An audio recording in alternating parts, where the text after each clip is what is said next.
All right, Shalom. First, I start by saying all praise to Yahweh, by Shem Shai, by Shem Kakadash, double honors to the elders and the apostles that we will, and salutations to the brothers that's doing the truth and sincerity. This is my new channel. This channel is going to be dedicated to books only. When you come into truth, um, you gotta familiarize yourself with books to help you edify the truth. It's a precept that say a man sell everything that he has so that he may obtain the truth. Well, I think I'm roughly paraphrasing it. I haven't been seen that precept in a minute. But yeah, instead of going to the club and buying drinks and smoking and spending money on women and just excess things that you don't need, you should be investing in this truth because this truth is your history. And this is how you make it up one, this is how you make it up out of here. But you need to know this to edify the flock. This is how you're going to teach your people and strengthen their spirit and prepare them for the day of battle, as well as put them on game about history. Um, uh, because since history repeats itself, a lot of the history in the ancient world is applying not a day. They just doing the same, using the same old tactics. Everything's just modernized.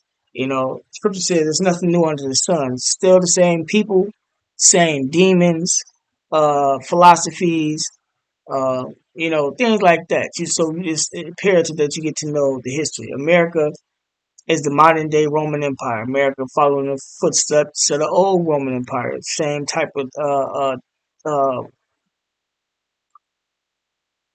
how would I say it? I keep slipping my tongue, but the terms that doctors use, lawyers use, is Latin terms from the Roman Empire.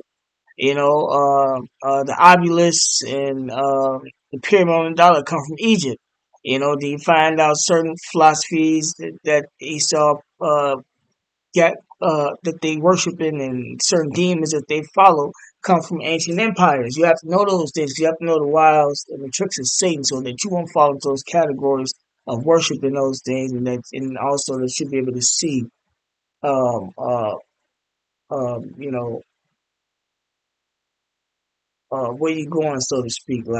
Like certain things that happened in Rome, which was the downfall of Rome, that the U.S. is following the same footsteps. It's going to be the downfall of the U.S.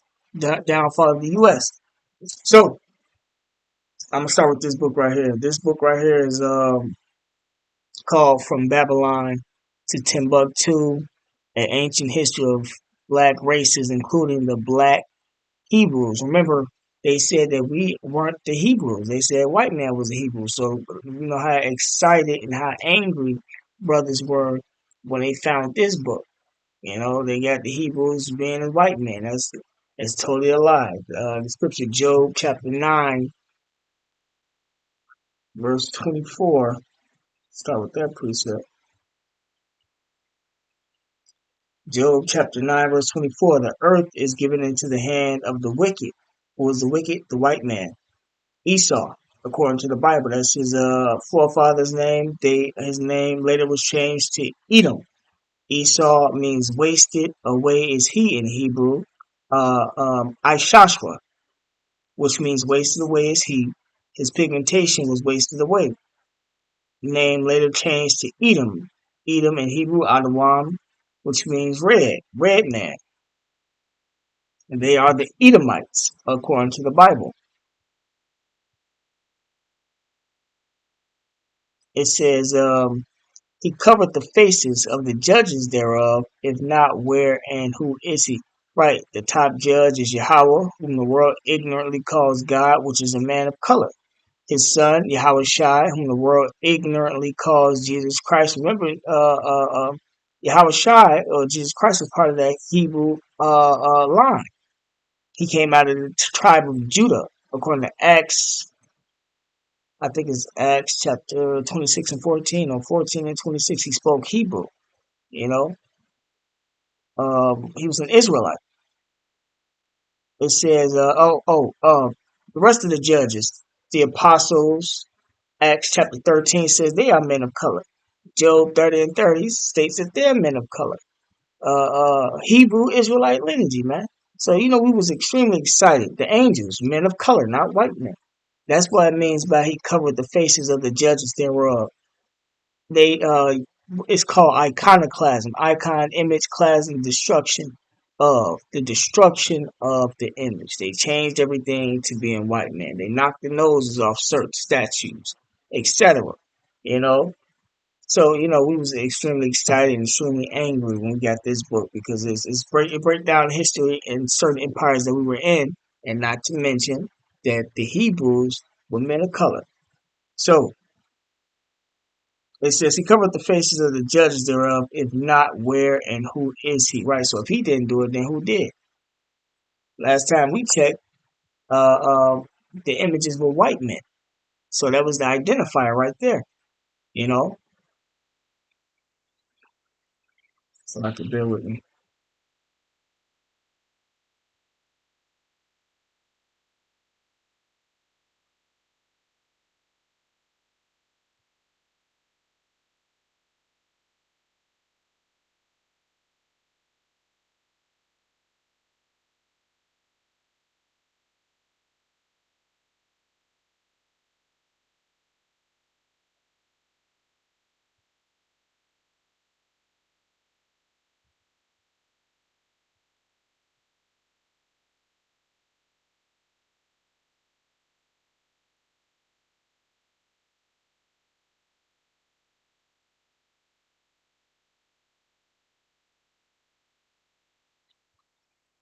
All right, so I'm going to go ahead and get into this book. This is page 84, and this is the only point I'm going to bring out in this book. When you read these books, you mark these books up, mark important points in these books that you can edify the flock with. Remember the scriptures is your filter. So you read the scriptures. The scriptures is going a lot of things these books is going to highlight that is in the scriptures, or the Bible. So this is page 84. It says, in the year 65 BC, the Roman armies under General Pompey captured Jerusalem. In 70 AD, General Vespasian and his son Titus put an end to the Jewish state with great slaughter. During the period of the military governors of Palestine, many outrages and atrocities were committed against the residue of the people. During the period from Pompey to Julius, it has been estimated that over 1 million Jews fled into Africa, fleeing from Roman persecution to hide. If they were white, how would they be able to hide? You gotta ask yourself that question. And slavery.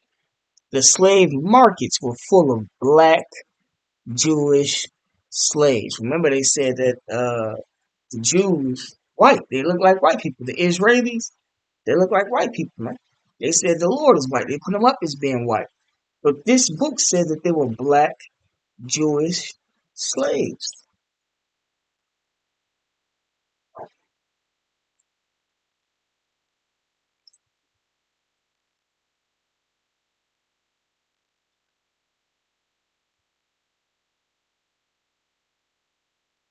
This is Job chapter 30, verse 30. My skin is black upon me, and my bones are burned with heat. Right, so he was a black man. Yeah, Acts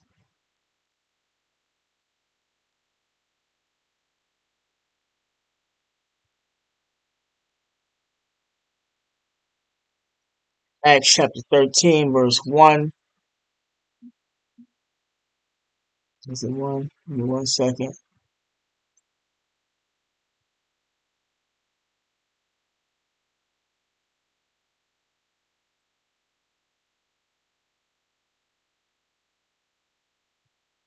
Acts 13 and 1. Now there were in the church that was at Antioch certain prophets and teachers, as Barnabas and Simeon, that was called Niger, Niger meaning black, um, and Lucius of Cyrene, and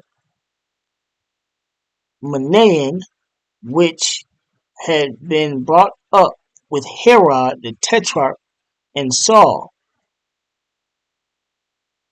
Right, and the color. Let's get the Lord, whom the world ignorantly calls Jesus Christ, whose real name, according to the scriptures, the scriptures is Yahushua. It's Revelation chapter 1, verse 13. And in the midst of the seven candlesticks, one like unto the Son of Man. The Son of Man is Yahushua. He proved that with Matthew chapter 26, verse 2. I'm gonna start at verse 1. And it came to pass when Jesus had finished all these sayings, he said unto his disciples, Ye know that after 2 days is the feast of the Passover, and the Son of Man is betrayed to be crucified. Right, so that's how you identify who the Son of Man is. But you gotta read the scriptures, the Bible. You gotta read the scriptures, man, so you can learn these precepts and help edify yourself. So back to Revelation chapter 1, verse 13. And in the midst of the seven candlesticks represents the seven churches of Asia Minor.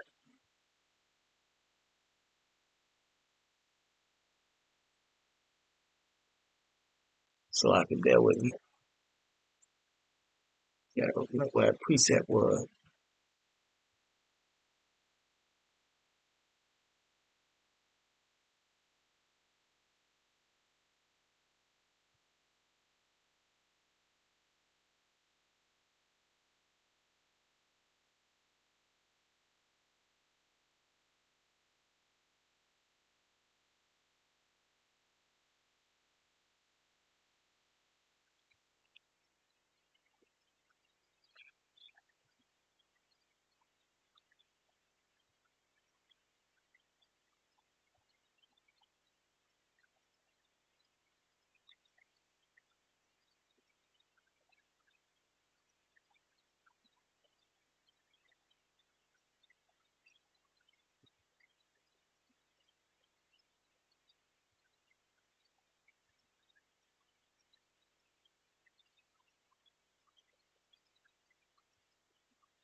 Revelation chapter 1, or Revelation chapter 1, verse 20.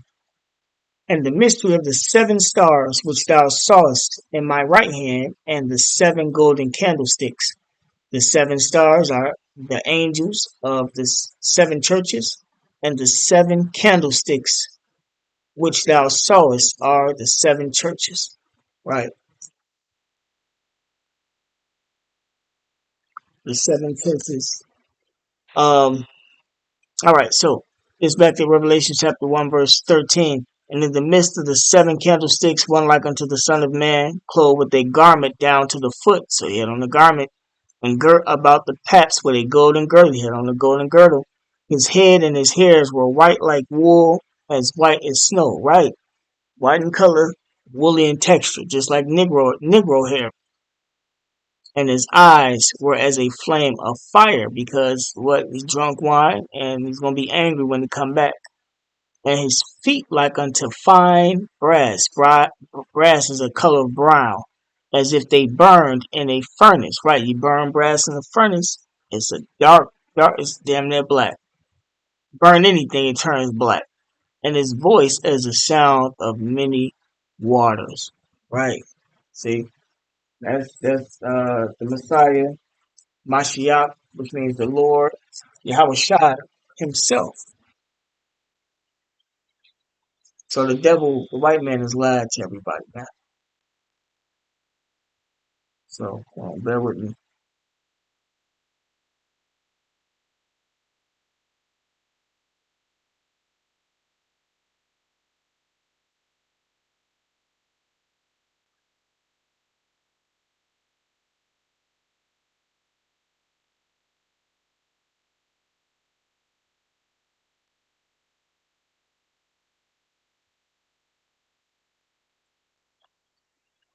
All right. So as you can see, that was that point. I'm not going to go too deep into the 70 AD, but as you see, they were being persecuted. They was fleeing from slavery. This is 70 AD, and this is coming back around now today. See, opposite, like I was saying in the beginning, history repeats itself. What was happening then is going to happen now today. This is 70 AD when it was persecuted. In the year the Second Temple in Jerusalem was destroyed by the Roman army under the command of Titus, making the effective conclusion of the first Jewish revolt and a catastrophic event in Jewish history. The Romans systematically razed the city after a prolonged siege, with tens of thousands killed or enslaved. It matched the book. And the victory was later celebrated with a triumphal parade in Rome featuring the spoils from the temple. The siege of Jerusalem caused the destruction of Jerusalem was the result of the first Jewish Roman War, 66 to 70 CE, which saw Jewish forces rebelling against Roman rule. The siege in 70 CE, Roman forces led by Vespasian and his son Titus besieged Jerusalem. Destruction of the temple after a brutal 4-month siege. The Roman army stormed the city, leading to the destruction of the second temple. Aftermath: Jerusalem was largely razed, with the Romans leaving only a few structures to stand as a testament to the city's former glory. Consequences of the destruction: Jewish history. The destruction of the temple was a devastating blow to the Jewish people, ending the temple-centric worship and leading to a dispersal of Jews throughout the Roman Empire. They not only fled, and I'm gonna get the precept where it's at in the scriptures. They not only fled into Africa, they fled into Europe. Triumph in Rome. The Roman victory was a significant event, with Titus celebrating triumph in Rome and showcasing the spoils of war, including the menorah. Christian interpretation. Many Christians interpret the destruction of the temple as the fulfillment of biblical prophecies. It was, such as those made by Yahushua and the Gospels, including the statement that no, not one stone will be left upon another. And that's future prophecy. That's not the prophecy that happened back then. That prophecy isn't going to happen until Yahushua returns with the angels and they nuke the land of Israel, because that's when this is not one stone is going to be left upon another. Because when we were just reading it, it said they left a few buildings. That land Israel is gonna have to be cleansed. So the Lord gonna destroy it, like how He gonna destroy America by thermonuclear missiles, flatten everything. And then our slaves, which are the heathen nations, is gonna build that land back up. That's the prophecy of not one stone gonna be left upon another. But this is Matthew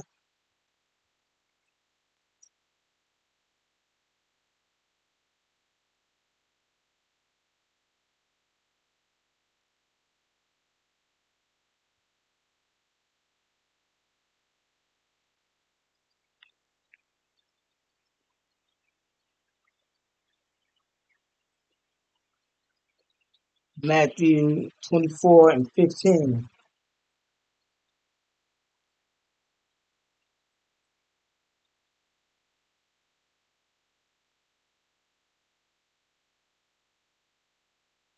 I'm sorry, verse 13. It says, "But he that shall endure unto the end, the same shall be saved."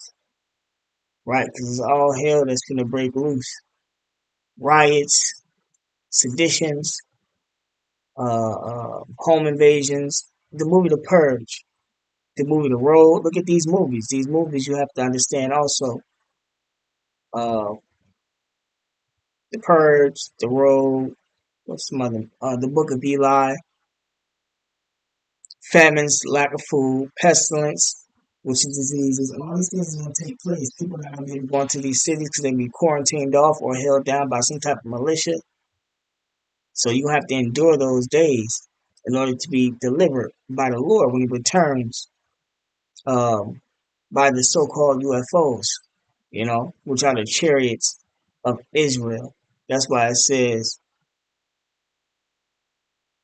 verse 13 again, but he that shall endure unto the end, the same shall be saved. 'Cause you're not saved until then. But verse 14, and this gospel of the kingdom shall be preached in all the world for a witness unto all nations, and then shall the end come. Right?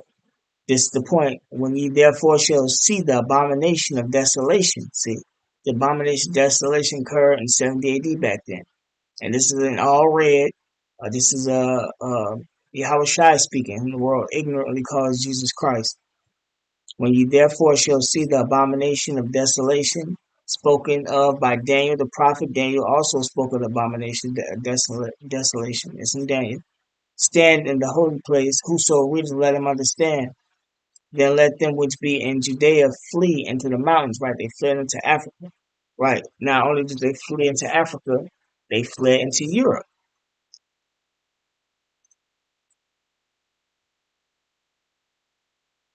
So this was the prophecy that was fulfilled. Not this one right here.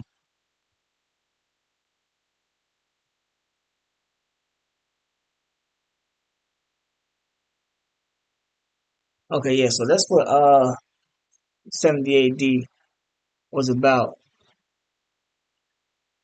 Let me see.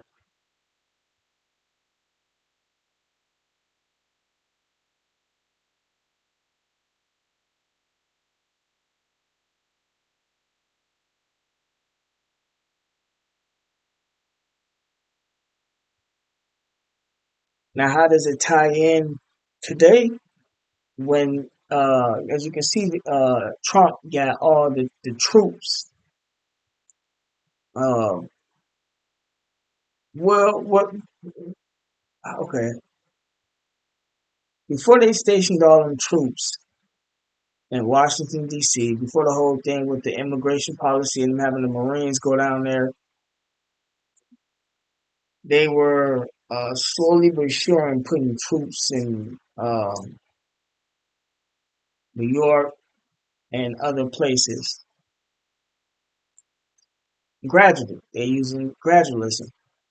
It was just a slow put certain troops here, here, and here every now and again. It was something small during that time. You had people recording trains with tanks, uh, uh, uh, and other military vehicles passing through various cities in the U.S. So they preparing. Uh, the police were being trained by the Israelis for these conflicts that's happening in these cities. They got themselves some NRAPs. That was all preparation. Now you got Trump with the whole Washington D.C. clean up the cities. They're trying to send troops to Chicago next, as well as 18 other states. The abomination desolation gonna happen in this time, which is gonna be during the time of Jacob's trouble. Uh, when they push out the MOTB, they're gonna have troops stationed and making people take the MOTB, the RFID microchip. So it's coming back. It's gonna be a lot of people that's gonna be getting killed by these troops. The people gonna lock horns with the troops, rise up against the government, all these protests and things. This was gradualism. This was all done on purpose, just to bring this prophecy back to pass for these times. So, um, this is Revelation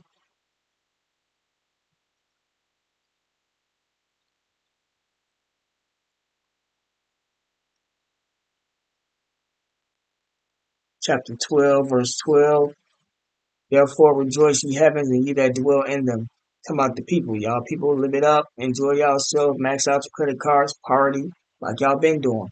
Woe, meaning destruction unto the inhabitants of the earth and of the sea. So destruction unto you people that live in the sea and that live on the earth, man. I ain't talking about mermaids or mermen. For the devil, the white man, is come down unto you having great wrath, not the actual spiritual demon Satan. His great wrath is him putting them troops in these cities and them in these troops killing the people off, because he knoweth that he hath but a short time. He know that he only have a short time to rule, to bring his new world order agenda. He knows the Lord is on his way back. That's why the so-called UFOs is showing up. That's why you got all these storms and these diseases everywhere. That's the Lord showing this man through prophecy, because that's what that is, that he is on his way back. So he's trying to speed up his agenda. It's going to be another thing, another abomination of desolation that's going to happen in this time period. This is Jeremiah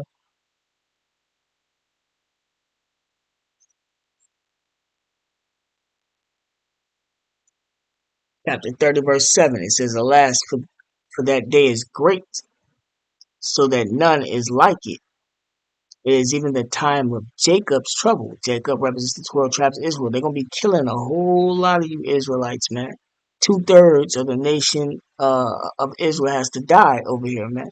Whether by these troops, some disease, uh, um, or the nuclear missiles, you know. But he shall be saved out of it. Right. The elect gonna be saved, not everybody. And this is gonna be during the time that they push that RFID microchip. They force people to take the microchip. It's a part. They deceiving people into taking it now with people, through gradualism, of various other types of chips, brain chips, that help your limbs work. That's a form of deception. But when they push out that real RFID microchip, the MOTB, to where you can't buy and sell unless you hit it, then that's gonna be too late for a lot of people that take it. This is Revelation chapter 13, verse 16, and he causeth all, both small and great, rich and poor, so it don't matter what level you on in this society, free and bond, to receive a mark in their right hand or in their foreheads. Right. That's the MOTB. And that no man might buy or sell save he that had the mark. Right. So it's going to be something that happened to where they're going to make sure everybody, make sure they're going to push the mark out. It's going to be a mandatory thing, and you are not to take it. The RFID microchip. Look it up. That they can put in your hand or on your forehead, and that no man might buy or sell save he that had the marks. You ain't gonna be able to buy nothing, food, clothes, necessities, or sell nothing, or the name of the beast, or the number of his name. Here is wisdom. Let him that hath understanding count the number of the beast, for it is the number of a man. A man is pushing out the number, and his number is 600 Right, 666. So you are not to take the mark of the beast. They're gonna try to force everybody to take it, but people gonna resist. People gonna rise up against the government. The elect, the chosen, those who follow the word of the Lord, are not to take it. Even though the Romans say obey, I'm gonna get it, but that's only for certain things. That's not for everything. You gotta qualify it. Revelation chapter 14, verse 9.